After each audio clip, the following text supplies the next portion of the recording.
All right, now to improve this test, we need to populate our database with a bunch of genres and then change our expectation or add another expectation to assert that what we have in the body of the response is those genre documents that we have in our database. So to populate our database, we need our genre model.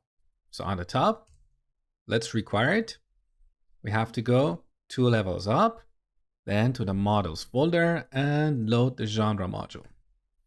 Now this module exports an object with 2 properties. One is the genre class, the other is the validate function.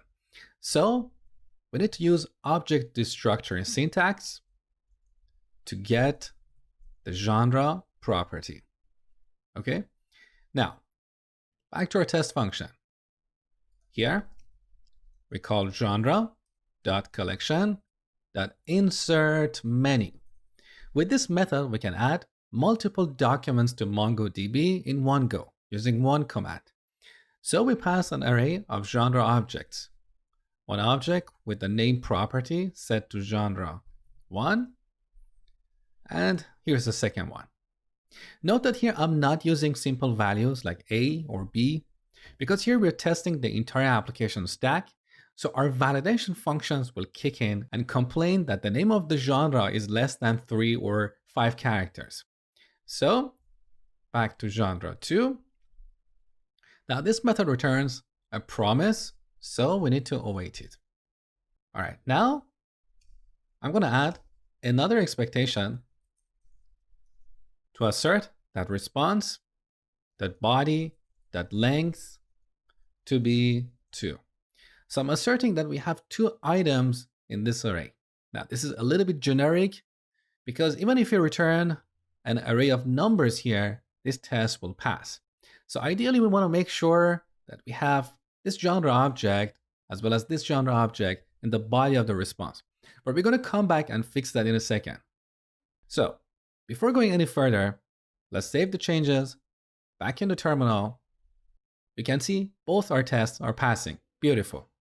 However, if we come back here and make a simple change, like adding a comment, save the changes, and then back in the terminal, you can see our test failed. Look at the error message. We expected value to be 2, but received 4. So we expected 2 genres, but we have 4 genres. Because with this implementation, every time this test is executed, we add 2 new genres to our database. So as a best practice, whenever we change the state of our database, we should clean up after.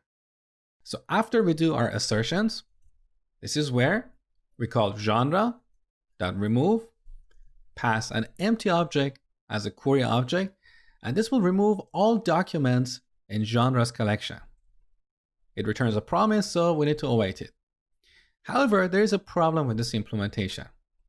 If one of these expectations fail, this code will never be executed. So the proper place to do the cleanup is in after each function. So we cut this here. And here's our after each function. So we close the server and also clean up our database. Also, because we have await here, we need to mark this function as async.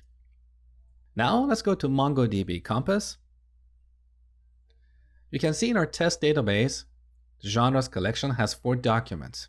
So let's delete this collection and start over. Now back in the code, let's save the changes and then go back to the terminal. You can see both our tests are passing. So this is what I want you to remember. You should write and execute each test as if it's the only test in the world. There are no other tests. So it should always be executed in a clean state. And if we modify the state, we should always clean up after. Otherwise, our tests will not be repeatable. All right, now back in our test, let's change this expectation and make it more specific. So instead of checking the number of items in the array, we want to make sure that in that array that we have in the body of the response, we have a genre with this name. So we can write an expectation like this: expect response.body This is an array. Arrays have this method sum. Here we pass a predicate or a function which checks for the existence of an object in the array. So G as in genre goes to g.name equals genre1. By the way, this should be expect. So we expect this to be truthy. Save the changes. Back at the terminal, you can see both tests are passing. Beautiful. Now, let's duplicate this and also make sure that we have genre2 in the response as well. Save the changes. Look at the terminal. All tests are passing. Beautiful. Now, here's an exercise for you. Let's go to genres.js. In this route file, we have this route to get a single genre. In this route handler, we have two execution paths. If we don't have the given genre, we return a 404 error. Otherwise, we return the genre. So go ahead and write two integration tests for this endpoint. You will see my solution next.